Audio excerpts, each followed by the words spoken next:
All right, man. I'm just going to jump right into it. What's happening, Ronald? Boom. What up, What's baby? up, man? How's it going? I'm glad to be here, man. Life is good. Life is good. Good, man. I'm glad we Things are finally good. did this, man. It took a little bit of finagling this morning on a Sunday to get it going, right? Yep. But we're here. Guys, welcome back to the show. Jake James here. This is the Jake James Show. Today we got Ronald Carter, a.k.a. Ghost Carter, on the show. What's up, man? Baby. What's going on, bro? All right, so I thought about how I wanted to start this podcast before you came, and I want to start by giving you your flowers. So Which is awesome. stick with me once, I'm gonna lead you down a train of thought. Okay? So that's very cool. you and I both work at KeyGlee's, which we know, but they don't know, is one of the biggest real estate investment firms possibly in the country, right? Exactly. And so when it comes to KeyGlee's got 9 corporate offices, dozens and dozens, if not over 100 franchises, right?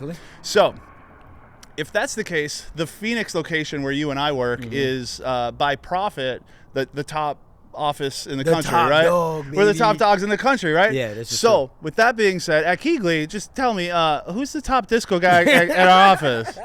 I don't know. I think his name is Ronald Carter. It's Ronald Carter, man. Yeah, so yeah. if KeyGlee's is arguably the biggest wholesale operation in the country, and Phoenix is the top location, and you're the top guy, I would say the maths that you're the #1 dispo guy in the freaking country, right? I've never looked at it like that at all. Okay, well, listen. I guess if the math is math, then yeah. If you think about it that way. So listen, that if I'm the is. first person to bring it to your attention that you're the #1 dispo guy in the country, That's crazy. let's do it right here on the show, right? That's great perspective, bro. Thank you, man. That's you pretty deserve intense. it, though, man. You killed it last year. Damn, that's pretty intense, bro. Hit this. I got you, man. That's why we're here, though, right? No, So- last year was great, man. Last year was great. I'm trying to make that double this year. Trying to double it? Double, if not triple. Okay, so we're going to get into some things. You know, you do rap music. You got a show coming up with Warren G and Tempe, Which is dope. Which Yep. is dope. And Which is we're gonna pretty- get to that, but I Okay. want to start with real estate, right? That's really Right. why we're here. That's why we know each other. Right, exactly. Big picture, you know, that's what we're here to talk about Yeah. today, right? So tell me a little bit. Like, I know we do the same thing, but these guys don't know anything about what I do. Right. You know, it's relatively new to me. Tell Yeah. me a little bit about like what you do at KeyGlee's, what you see KeyGlee's as, and Okay. you know where your place in real estate is. Okay. KeyGlee's is a very unique company in that I've worked for a ton of companies, you know, just in my lifetime. You know, it's not like I'm in my 20s or anything, so I've been around, right? And so the thing about KeyGlee's and a lot of companies always advocate culture. KeyGlee's is that for real. Like it's embodied in a totally different way. I've seen it go through several different phases. I've seen it go through several different pay structures and just trying to just find their footing and find their way to where they could take really good care of their people, still do good, clean business, and have fun while doing it, and just make a ton of money. And they perfected that. Okay. You know? Like they perfected We do be that. having fun, right? Yeah, no, and they embody that in such a way where it's just like, I wouldn't trade the experience for nothing in the world. That's me. That's my journey, you know, and that's what I'm speaking towards, right? So with what we do is we just build great relationships where it's not a one-off, right? Yeah. The thing is, and I tell my buyers, people in the background, you probably even heard me, you know, when I'm talking to new buyers or what have you, and I'm on the phone, I tell them, hey, I'm in it, I want the marathon money, not that 40-yard dash shit. You can keep that 40-yard dash money over there. Anybody can do a one and done, right? The thing is, you want repeat business. And when you're new and you start off, you know, you sell your first deal, you through the moon, right? Because it's like, wow, you broke ground, right? But then what happens is 2 months later, which is just 60 days, if say you sold that deal to a real deal investor, real deal buyer, only in 60 days, and they just bought a $500,000 property, they turn right back around, your phone rings one day off your email blast, and that same buyer says, Ronald, I love this property, I gotta have it, let's do it, write it up. And that's your first repeat business, and when you see that, that throws you through the moon, like, wow. And then 60 days, 60, 90, 30, you know, depending on what's what, but turn right back around, and now you just bought a $600,000 property. So one, it tells you, oh, dude, you're the real deal. I'm keeping you very close. A white glove service all day long. Two, and not that it's favorites, but stars align and people climb up a totem pole based off performance. It's just what it is. And so, yeah, man. And once you do that, so you do that, and then you 10 times it, and you have 10 buyers all on their second, all on their third. Now you know you cooking with gas. That's why we could get something in from acquisitions. It hits us, and somebody like you could have that thing sold in an hour, right? Right. Well, that's time put into business. That's knowing what's what. That's knowing, hey, 85016. As soon as I hear the zip code, I know what buyer. As soon as I hear the price range, what's this, between 400 grand, don't let it be anything sub 300 grand or whatever. Or, you know what I'm saying? Like, you just know, like, the condition. So condition is everything, location, price point, and property type. Okay. These 4 things are the glue to all I need. If I make a first time connection with somebody and it's outreach for the first time, yep. and the person like, what's going on? Why are you calling me? I'm in a rush. I'm about to step in this meeting. 5 minutes is all I got. Yep. They may say 3 minutes. I'm like, cool. All I need to do to operate effectively and efficiently is get these 4 questions answered. You give me these, I'll work magic. Love you that. can get off the phone, boom. And again, so that's Now I'm not gonna even go over it again. If you didn't catch it, you ain't gonna catch it. Hit him again. Nah, because that costs, baby. That costs money. The biggest thing for me, how I operate, the only 4 things I need to find success in this business is what's the budget, what's the price point that I need to keep it under, location, does that matter at all? Or will you go where there's a smoking deal? If I find you a banger, even though you're married to the East Valley, will you go to West Valley if I find you a banging deal? You need to flush that out or else you leave money on the table. Property type. Don't just automatically assume single family is everything because people just think single family. But no, you need to flush out. If I find you an awesome deal, you can be in and out in 30 days on a condo, a townhome. Does that work for you? Do you like land? Will you take land with a mobile sitting on it? You know, that you can pull a scrape, flush all of it. If you don't flush that out and you assume single family, you just left a ton of money on the table that when I talk to that buyer, I'm going to go get. So flush it out. Be thorough, man. Be thorough. I love that. You had started this, you had said, it's time in the game, right? So how long have you been doing this? So I've been I was licensed for 2 years before I came to KeyGlee's, and I'm glad you asked that. Yeah. Because I love to share this little tidbit because it was life-changing for me, and it's not braggadocio in no shape, form, or fashion. It's not cockiness or anything. It's fact. This is what it is. I was a licensed agent for 2 years with Coldwell Banker. Okay. You're doing traditional? I was. I was doing How traditional. did you like that? For me, it sucked. Yeah. Okay. Why? It was tough, and I'll tell you why. Yeah. So I'm not from Arizona. Like if you grow up here and you have a ton of family and you got a ton of support, that's one thing. I had moved here. I had what they call sphere of influence, right? You have to develop that. And so developing that with no family start and you just out here by yourself, I mean, that's tough, right? That's a tough nut to crack. It can be done. People do it. It's not that it couldn't be done, but for me, I wasn't having that type of success. And I didn't want to join a team where they're taking 50% of my commission. So I was super independent. I wanted to grind. So 2018, when I got licensed, like the back half of 2018. So no success there. 2019, a whole year, grinding, networking, doing all of this. I sold 1 property in 12 months, ladies and gentlemen.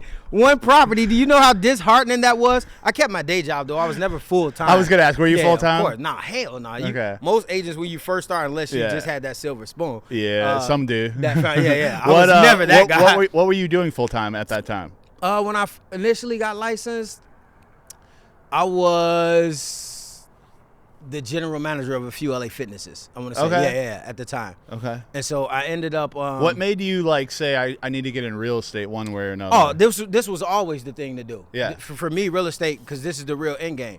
Doctors make a crap ton of money. Yep. NBA players, who I know some out here, make a crap ton of money. Yep. NFL players, ton of money. Whatever you do, a ton of money. But guess what? The end game, real estate. Yeah. All of these people who live this extremely opulent lifestyle of affluence and all of that, they get all of this money and they park it in real estate. I love that, man. So as long as I'm knowing in my mind, real estate is the end game, I don't care. I need to be able to capture the doctor. How can I capture the doctor money, the athlete money? Yeah. Without being a doctor or athlete. Right. And it all comes to real estate. So then from there, I'm in the game already. I'm in the arena. Now I just need to connect dots on networking and being the people person that I am. Yeah. Outgoing personality. This is not the business for the introvert that I want to go in the corner, I don't want to talk. This ain't that. You know what I'm saying? And that doesn't mean a soft-spoken person or introvert can't work this business. I'm not saying that because you can. You still have strengths and you still have certain skill sets that you can accentuate, right? But this is a business where you need to talk. You need to open your mouth. Yeah. Your life can change within a conversation at a networking event. And then in life, the thing is that the person that you're talking to probably can't help you. You never know. But the thing is that you never know who that person's uncle is. Yes. Or father is. And because they've taken a liking to you and they see something in you and they see that you're a go-getter, they see that you can produce and deliver, you have what you say, they'll connect the dot that'll change your life, blow you through the stratosphere forever. Yeah. And all they did was just connect the dot. You know what I'm saying? So this is a business where you have to be vocal. You have to let them know, hey, I'm here to add value. I'm not here to take away from. I'm all about adding on. Whatever you got going on now, I won't disrupt. I'll only add on to it. I love that, man. Yeah, that's beautiful. So a couple of years ago, you were in traditional, hating it. How'd you find out about wholesale? What was your first introduction to this, and how'd you get the job? Like, I love that. So crazy. So what happened is, funny enough, on Facebook, I was just seeing all of these funny ads with this dude who was just wilding out. He was this blue genie. He was this. He was that. This man was in the woods, just doing crazy stuff. And I'm like, this content is bananas. This dude is wild. You stumbled into it? Yeah. So all the time on Facebook, I'm struggling as a traditional artist. And then I'm seeing all these ads, and I'm like, wholesaling real estate. Like, what is that? Because I'm from Chicago. You can't even wholesale. Well, actually, you can. Let me take that back. In Chicago, wholesaling has been a thing forever. I never knew what it was and how people addressed it, but it was always the double close. Yeah. Now, you can't technically wholesale, but you have to take a property down in Chicago and Illinois. And I've always heard about that since I was a kid, but I never knew what that entailed or what that looked like. Yeah. But now, once I learned about wholesaling here, then I found out, dang, this is what they was always talking about at home. This is the only way you could do it. You know there's hustlers in Chicago doing that. Of course. So I'm like, so you just have to take the property down, close on it, and then you have to, boom, double close. So I'm like, okay. So, but anyway, seeing all of these ads, and again, real estate was always my interest, and so I want to get into it. So one day there was something that I seen that made me shoot a message from Facebook Messenger.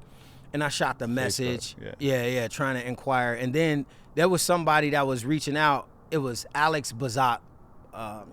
Alex, I'm messing up his last name right now, and I'm tripping. He's still around? Balazzato, I want to say. Yeah, but he still wholesales, but he's with a different company now. But he was responding. He'd respond. And then what happened was there was a big event that was coming up, a networking event. Okay. Then he was like, man, you should come down. Jamil wants to meet you. You should be here. Okay. So I'm like, all right, cool. COVID hit, boom, all of the little stuff of COVID started coming into play. So then I reached out as it was getting close. I messaged and then had a conversation, and it was like, Jamil wants you to come down, so come down. The networking event is canceled, but you should still come. I'm like, cool. So I go down there. Where did you go? To the office? The old office here in it was in Tempe. I've been to the old Tempe office. Off of like Washington and what's that? And it's that big building with like the weird shades. Yeah, right? exactly. It's dope. I'm drawing a blank. It's like Washington and Mill. I'm tripping. Washington and Mill. Yeah. But anyway, so I go down there, me and Jamil one-on-one in a conference room. He's sitting there. He's interviewing me, just asking me some questions, and I'm just, I'm fired up about real estate, letting him know my struggle. Yep. I'm licensed. I'm a go-getter. I'm from Chicago. I'm hungry. Like, I'm ready to eat. I'm ready to do it. And he just lit up like, let's do it. Now, listen, mind you, this is 3 days before Thanksgiving.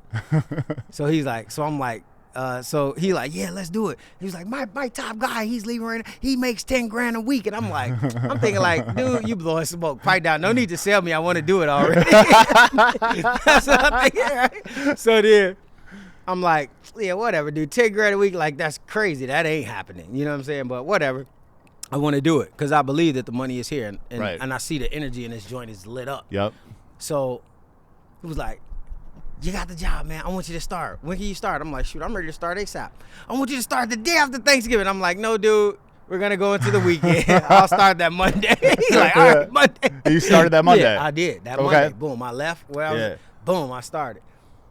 Man, again, so 2019, one house in 12 months. That's all I sold. That was the only listing I had. Man, I came to KeyGlee's.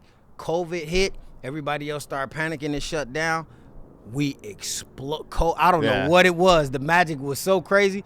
Man, bro, I sold over 100. I went from one property in 2019. I sold over 100. I sold 107 properties in 2020. 107? No exaggeration. 107. And out of the 107, guess how many closed? How many? 95.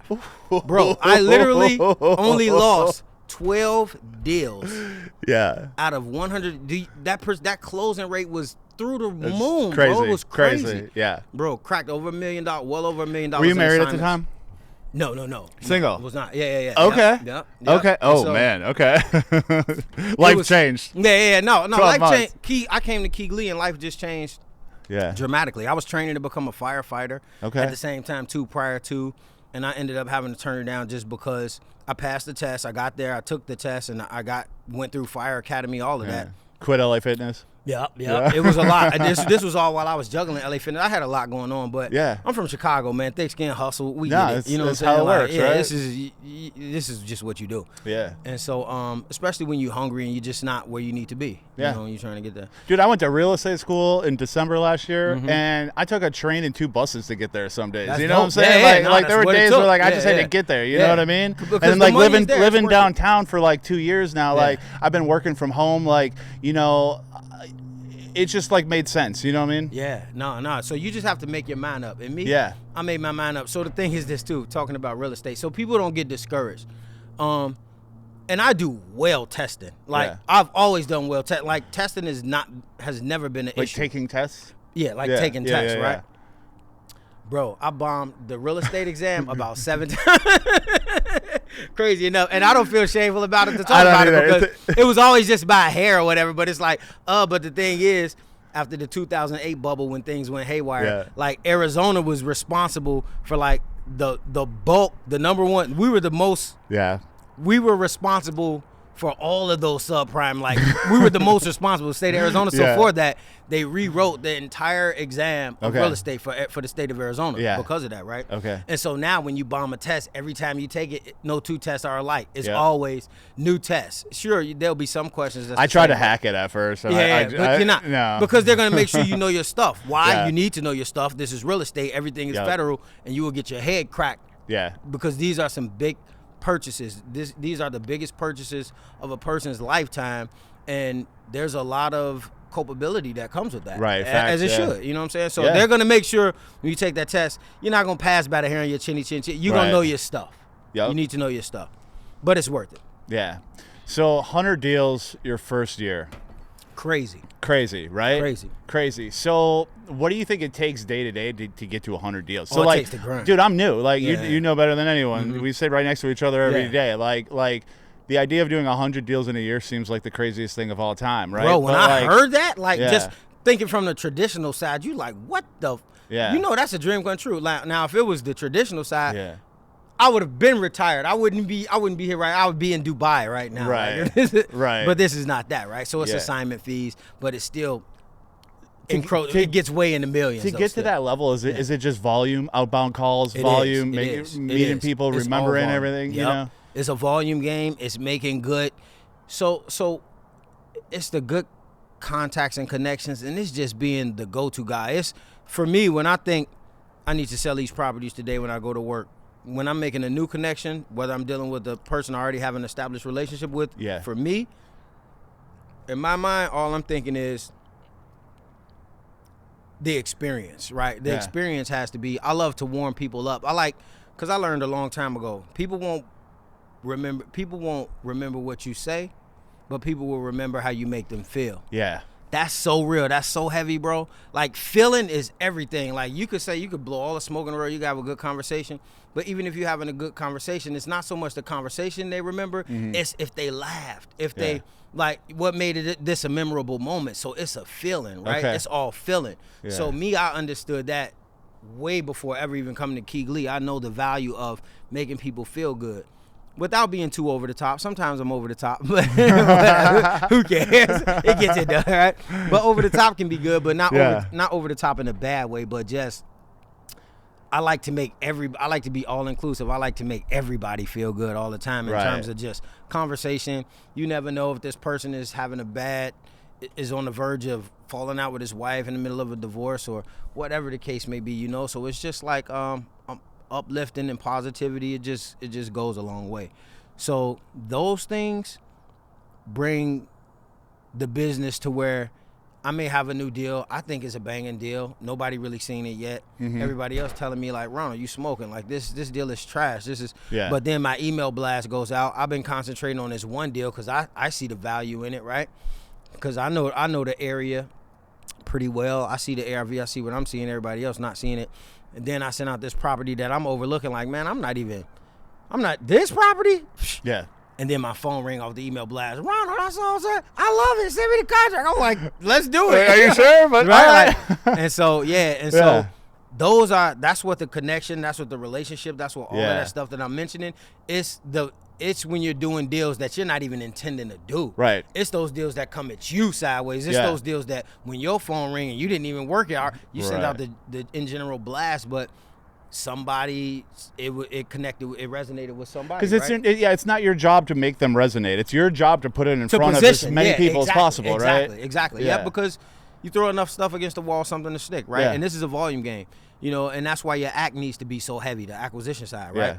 Act needs to be heavy because everything's just not going to sell no matter what. Yeah. And we sell a lot of what we bring in, but still, everything, no. Yeah. What kind of back and forth do you have with the acquisition guys?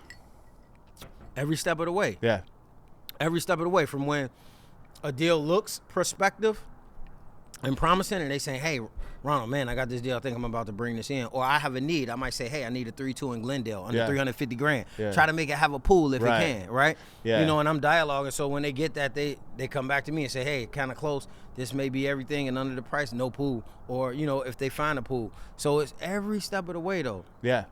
That makes your job so much easier, and it helps the Act's job so much easier because it helps them to be ahead of curveballs that come. Curveballs are going to come. Yeah. Curveballs are going to come your way, and it's not always favorable. It's going to fall on somebody's side, right? So whether it's my side, whether it's their side, we have to put our heads together to where, and it's not always pretty. Yeah. Sometimes because it's like, I may have a buyer that I've been rocking with for 3 years solid, and they perform at a very high level, and they buy a ton of properties. So this person to me means a lot. Yeah. This person has put plenty food on my table, and guess what?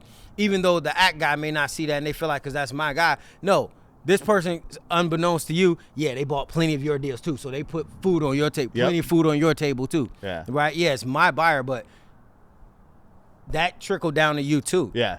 So my thing is always trying to help the Act to understand that, but I have to be just as conscious and understand too when they're in a dilemma and it's not looking bad too, that it was them that brought a deal in from this supplier or seller that I benefited from too. Yep. So you can never lose sight of those things, man, because they have to work in tandem with each other. Sometimes some situations can be more delicate and tender than others, and some things can bristle up. But if I value this relationship because we do a ton of business, hopefully my Act guy understands that, and they go twice as hard from what I'm telling them. Right. And if they value this seller or this agent that they work with who just feeds them all these deals, so the thing about that is I could bring in a deal. I don't sell them all. I could sell the bulk. I could sell one or two. I could sell a lot. Yeah. I could sell a clip, 100K, 50K, but I don't sell them all. Right. And so, but I still benefit somewhere. I've sold something. That, you know what I'm saying? So you never lose sight of that, and you just got to communicate all the way, every step of the way. Okay,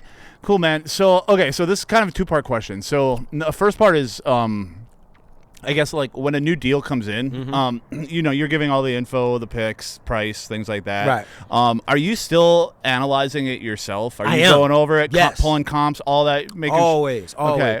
So before you kind of get into that, run me through your process of like a new deal comes to you. Yeah. It's the first time you're seeing it, from like I'm looking at it for the first time right now to I'm sending it out to the buyers I think would be a good fit for it. What's that look like for you? So it depends. Like if we're just slammed, because there's days where acquisitions just making it rain properties. Yeah. It's like, oh shit, like, yo, like this is a great space to be in. Make it rain, right?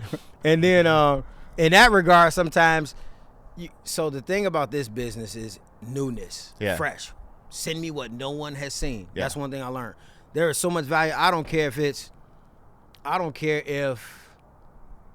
it's the most raggedy tour. I don't care. If it's new, it's gold. It's not on nobody's blast. Yep. It's off market, or even if it's on market, but a ridiculously contrasting price from what it's listed at, and nobody has seen it. Yeah. Gold. You need to work that like ASAP. So I say that to say this. Sometimes I may be working on the deal that I think is the banger of all bangers, right?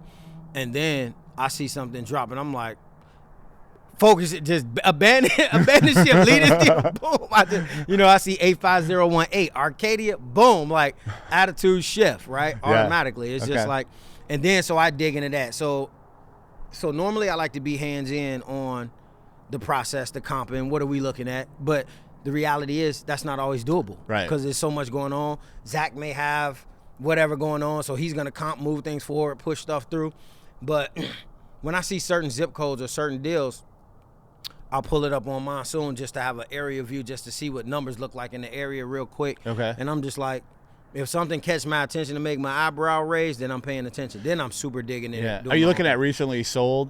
I am, definitely. Those first definitely. numbers? Within the last 6 months. But sometimes, let me tell you something. All of that 6 month crap, that's crap. And I'll tell you why. You have to turn on that 1 year filter, man. You just have to. I don't care what the market is. I get it. Who doesn't want the most recent comp? All of that's fair.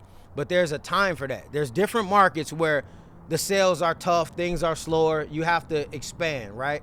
And so with that, if you're only looking in this 6 month filter and we're in, let's say, January of 2025, like now, and you're looking into a 6 month filter, it's gonna only go back to like July, right? But if you turn on the 1 year filter, there's a property that literally just sold in June. One more month, 7 months. It's not a deal breaker if that comp is looking like this is legit. You know what I'm saying? And it's just like, this is cookie cutter. This is an exact match, model match comp. There's no way I'm gonna ignore this because it falls in 7 months. Because it's extra month. You smoking. I'm gonna copy and paste. I'm gonna put the link. Wow, I'm gonna send that. Look at this. This is legit. Yep. This sold is this. The market hasn't shifted that much. I'm gonna grab that. Yep. You know, sure, I want to stay close and keep the comps. So my comping though, I'm very particular. Okay. I don't do 1 mile radius comps, and we don't. Mine is within block. Mine is normally it's within the development. I try to keep it within the development first. Okay. And sometimes you may have to slightly spill outside of that, but I only go blocks out like with my comps. I don't go all over the. You know, this isn't traditional real estate. Yeah. I don't go 3 miles, and we definitely don't cross highways. We Right. don't cross main streets. I'm not going across Elliott and grabbing something from over here. Nah, we stand within a real proximity to produce these, you know. And when I get to digging in, doing my own homework, especially, you know, I tweak that and I turn the screws a little tighter, you know what I'm saying, for my buyers, because the thing about that, what makes it a slippery slope, I learned, is this. You have to be careful about what you put in front of certain buyers. Somebody might say, oh, it's a deal. That we got this, work it. Blast it, send it out. Boom. That might cost you your relationship, but make somebody question your integrity or question your expertise and look at you like, why did you really send me? Like, really? And then when you get it, this is what taught me to make sure I'm thorough in doing my own homework with comping. Okay. Because sometimes things are just moving so fast. So many deals are coming in. Somebody else bought us an ARV. You take their ARV like, this is what it is. Let's just work the deal to get it out. Yep. Let's be the first to get it out while nobody. And then that's not even, like, where are you even seeing these numbers? One, none of this even exists. I'm not seeing it myself. I don't even feel confident working it at that price point, right? Yeah. Just keeping it clean, right? So it's like, you're going to have those instances sometimes. They're minimal, but they exist. Yeah.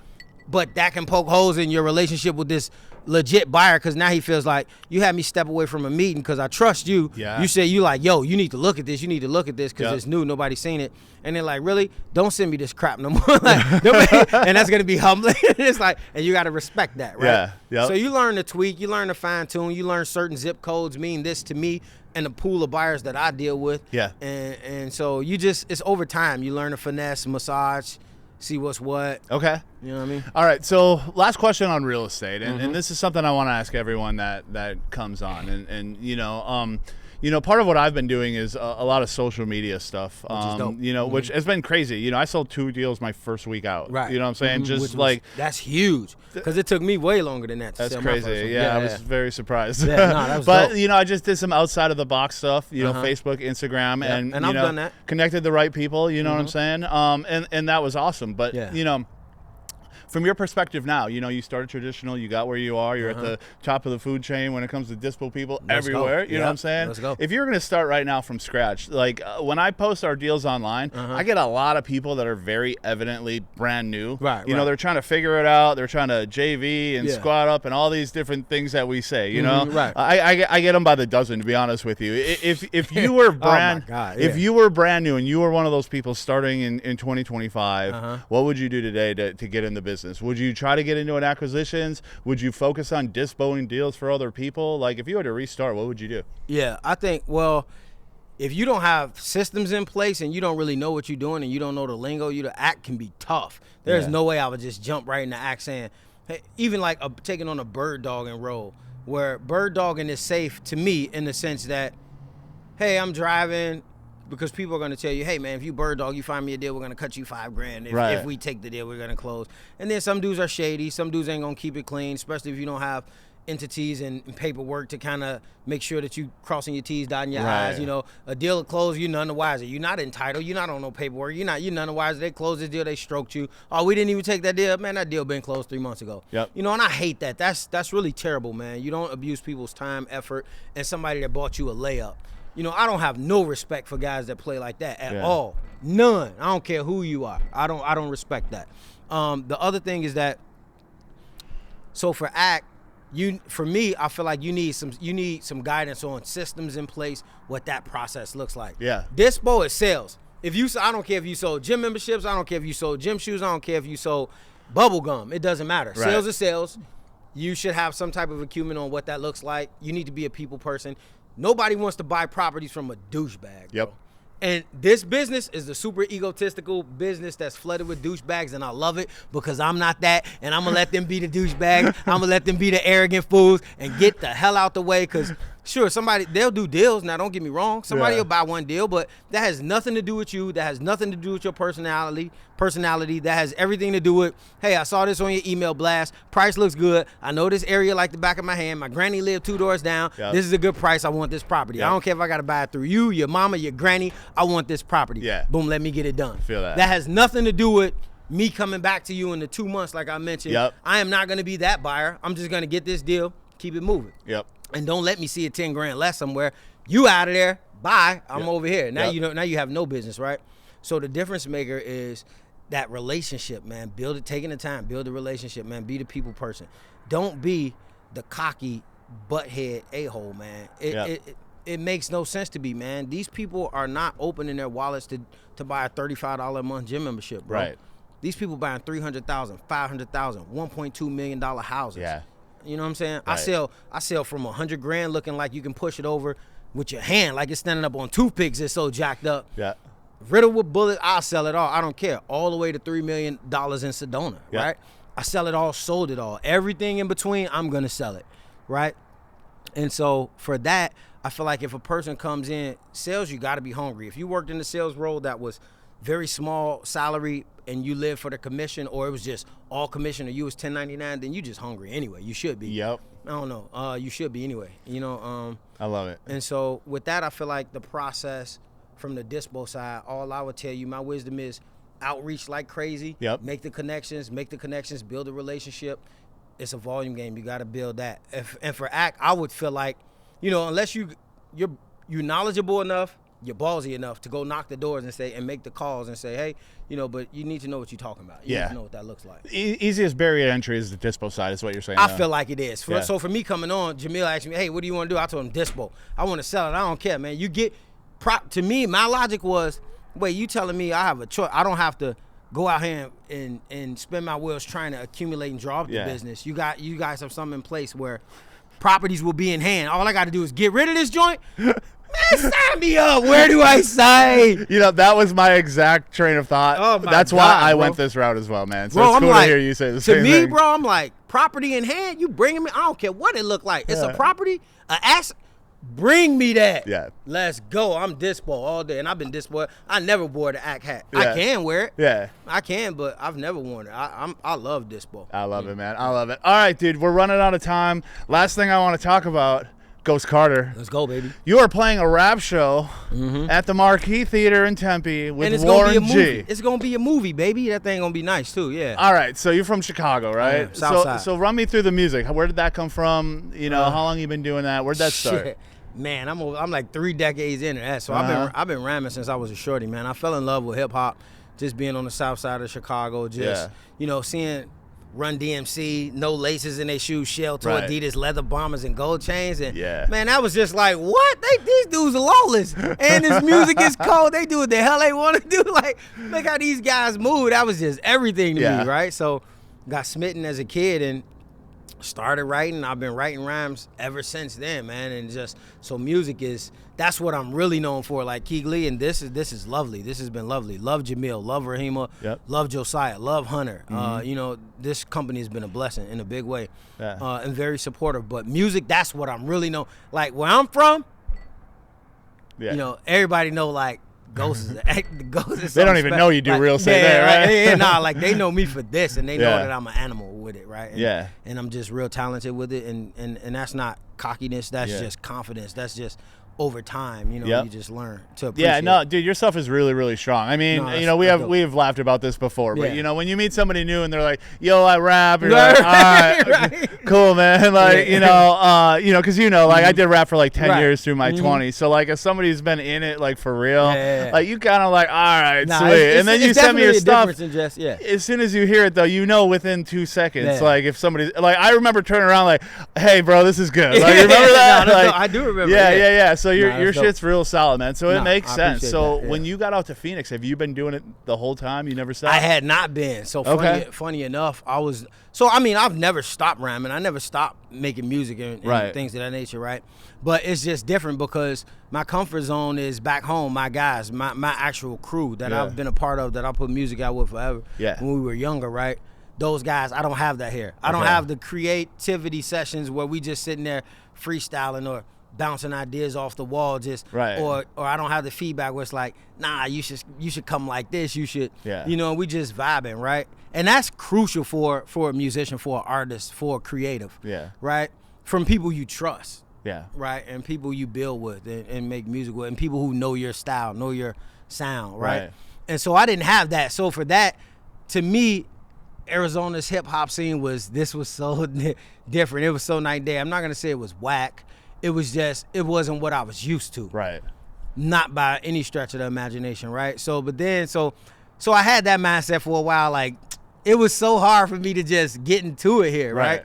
But then I'm like, okay, the realization is this is the #1 transplant state in the nation. Facts. People from everywhere. So now though, like even from the 10 years ago when I landed out here, now you're starting to see flavor being infused in AZ in a different way, where it's like, because you get in New York, you get in Chicago, you get in St. Louis, you get in Cleveland, you get in Detroit, you get in Ohio, you get in all this Midwest, and you get in everywhere, Seattle, everywhere you can name, you're getting all this different flavor. Now, guess what?